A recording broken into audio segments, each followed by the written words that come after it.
In Mastercam 2025, we introduced a new feature as part of the dynamic mill toolpath, and that was the ability to add finish passes within the toolpath.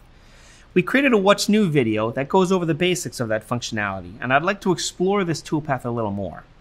On my screen here, we have a part that was programmed a few years ago, and as you can see, Operation 6 here has a dynamic toolpath with depth cuts. In Operation 7 is just a contour toolpath that finishes the wall, and this is what we had to do back then. So I want to take a look at Operation 6 and dial this in and use the finish pass option so we no longer need that separate toolpath.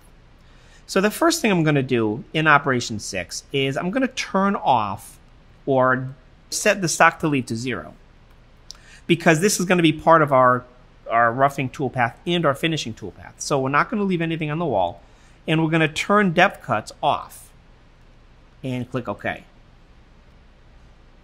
So this is the dynamic toolpath without any finish pass turned on. And let's zoom into this area right here and just do a quick back plot, and we'll see, as expected, the toolpath comes along right up to the wall and finishes out this area.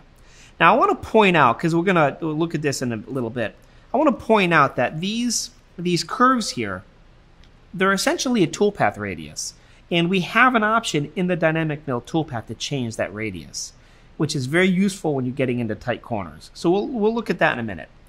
So the next thing I want to do now is go back into this toolpath, and let's turn on our finish passes. So we have a whole separate section for finish passes, and I'm going to enable finish passes with a spacing of 0.1. That's the exact same spacing that we left originally that we had the contour toolpath finish up. So now we're going to do it all in one toolpath. Okay, so as you can see here, if we backplot this toolpath, we have our dynamic motion that's expected, but along these walls, you can see here that we're staying away just a little bit. And that's because we're going to come back with our finish pass.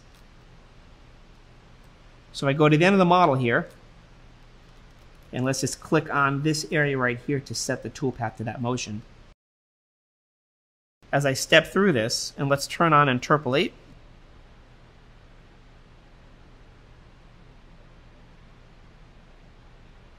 As I step through it, again, it's hugging that wall like a contour toolpath, but I want to point out that it's going through the channel, which it should, right? We're expecting this. So what happens now if we realize, we want to add a little more spacing, so we want that finish pass to cut away a little more material. So let's go back into this and set this to 0.5 or half a millimeter and click OK. So now the toolpath is going to be cutting less in that channel. And as you can see, the dynamic toolpath doesn't even fit in that channel now. Again, because of our stock to leave for finishing. But take a look at what happens to our finishing pass.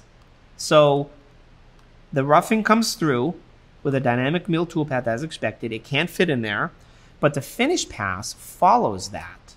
And this is key, because what it's doing now is, instead of going through that channel and finishing the wall like our contour toolpath would, it's respecting the fact that the dynamic milling toolpath couldn't fit in there, and it's doing the same thing. So why is it doing this? It's doing this because of an option that's turned on by default, and that option is called minimize burial.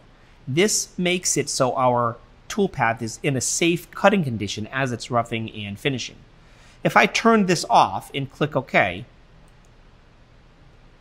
we see now that we don't have necessarily an optimal cutting scenario, because we're roughing it with our dynamic motion, but then our finishing pass is coming around and it's going to go right through this material that was not machined previously. So that's why minimize burial is turned on by default. So let's take another step. We'll go back in and turn that back on. And while we're at it, we have the spacing set to 0.5. So let's do this. Let's go in and change our tool to a smaller, let's say a 6mm tool. So that might fit, right? And on our cutting parameters, we still have 0 to leave on the stock and the walls, and under finish passes, we're going to be leaving 0.5 millimeter along the walls. We'll click OK. And we now see that we have our dynamic toolpath motion. Minimize burial is turned on to be safe, but we can clearly get through that channel. And that's really the benefit of having this finished toolpath or finished pass within the dynamic mill settings, because we have our finished parameters right here. The finished toolpath is going through and cleaning up that wall nicely. Okay, so as you can see, having the option to enable finish passes within the dynamic mill toolpath is a game changer. In this example, we no longer need to use a separate contour toolpath. We also saw that in certain machining situations such as this, the minimize burial function modified our toolpath motion to keep us from over-engaging our tool. It's also important to point out that this functionality is available in our area mill toolpath as well. So I encourage you to explore the finish pass option the next time you're using these toolpaths.